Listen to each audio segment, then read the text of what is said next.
Syndicat de Kolo, bonjour. Bonjour. Il n'y aura pas de troisième mandat pour Joseph Kabila. Il a désormais un dauphin. Au sein des organisations et mouvements citoyens, êtes-vous satisfait? Écoutez, satisfait, c'est un grand mot parce qu'il ne s'est contenté que de respecter la loi. Je ne sais pas s'il faut lui rendre absolument hommage. Nous, en tout cas, les mouvements citoyens, nous avons pris acte et nous rendons hommage à ce peuple congolais qui, par son engagement, empêchait que cette constitution puisse être violée. Et donc, nous voudrions plutôt rendre hommage à nos martyrs, les Rossi, les Deschades, les Luc, plutôt qu'au rendre hommage au président de la République qui n'a fait que respecter la Constitution. Donc vous voulez dire par là que c'est juste une étape qui a été franchie? Absolument. Ce qui est en cause et ce qui est en jeu aujourd'hui, c'est le droit sacré des Congolais à choisir leurs dirigeants.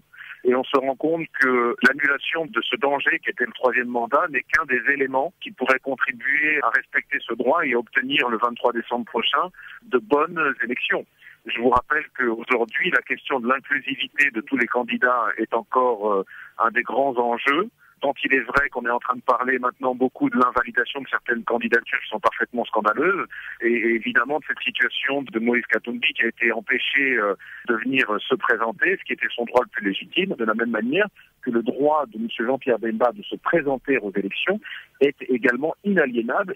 Et ça, ce sont encore des combats qu'il faut mener. C'est comme si vous voulez reprendre des activités, des mobilisations. Est-ce que c'est encore opportun? Je pense qu'il faut surtout être vigilant. Aujourd'hui, M. Nanga et M. Kabila doivent comprendre que le vent de l'histoire a tourné et qu'il est temps de se plier à la volonté populaire et à la Constitution qui nous régisse. Et donc, il faut absolument qu'ils retirent leur machine à voter.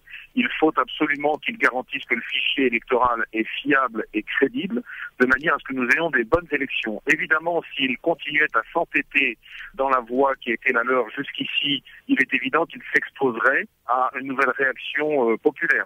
Est-ce que vous êtes sûr que le peuple sera toujours avec vous? Écoutez, ce n'est pas tant le peuple qui est avec moi que moi qui suis avec le peuple en l'occurrence. Nous sommes des mouvements citoyens dont nous nous mettons au service de la collectivité. Nous n'avons pas d'ambition politique. Et à ce titre-là, nous allons continuer le travail de conscientisation. Et cette déclaration commune de la société civile, il faut rappeler qu'il s'agit quand même de 250 organisations différentes de la société civile, donc très représentatives de la population et de l'opinion publique congolaise à l'heure actuelle. Elle se veut justement une mise en garde aux autorités en disant attention, le peuple est réveillé, le peuple est conscient et le peuple s'assumera. Il n'y aura pas de nouveau glissement qui sera accepté, il n'y aura pas de machine à voter qui sera imposée aux Congolais.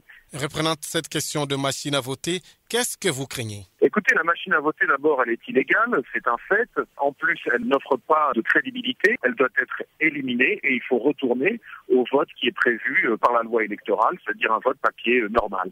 Si on veut revenir au bulletin, est-ce qu'on ne va pas encore perdre un peu du temps? Est-ce qu'on aura toujours les élections le 23 décembre, selon vous? Il ne s'agit pas de la question de perdre du temps. Ce qui est en cause, c'est la crédibilité de nos élections. C'est ce que nous avons de plus important dans une démocratie. C'est la légitimité et la crédibilité de nos représentants. Alors, qu'est-ce que vous attendez du gouvernement congolais qui s'est dit plutôt déterminé à aller aux élections avec cette machine à voter?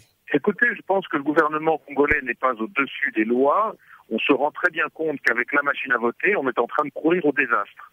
Parce qu'effectivement, dans un environnement dans lequel le travail a été fait de manière médiocre, c'est-à-dire un fichier électoral dans lequel il y a plus ou moins 10 millions d'électeurs qui n'ont pas d'empreinte digitale, c'est-à-dire qui potentiellement sont des électeurs fantômes qui pourraient venir brouiller les résultats ou influencer de manière déterminante le résultat des élections, il n'est absolument pas envisageable qu'on fasse des élections avec cette machine à voter. Alors, Syndicat de Kolo, on vous suit à travers le monde. L'opinion pensait vous voir parmi les candidats présidents en RDC. Pourquoi vous n'êtes pas présenté? Écoutez, je pense que ce n'est pas le rôle de la société civile. Je ne sais pas pourquoi tout le monde pense qu'être membre et acteur de la société civile, c'est moins bien qu'être politicien.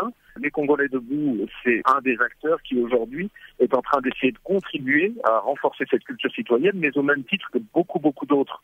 Les jeunes activistes, les Filindi, les Lucha et puis d'autres personnes qui sont là. Et je considère ça un enrichissement, je considère ça quelque chose de positif. Alors, la société civile et les mouvements citoyens militent pour l'alternance au pouvoir. C'est un peu le même langage que l'opposition. Donc, vous soutenez, peut-être vous soutiendrez plus tard le candidat unique de l'opposition.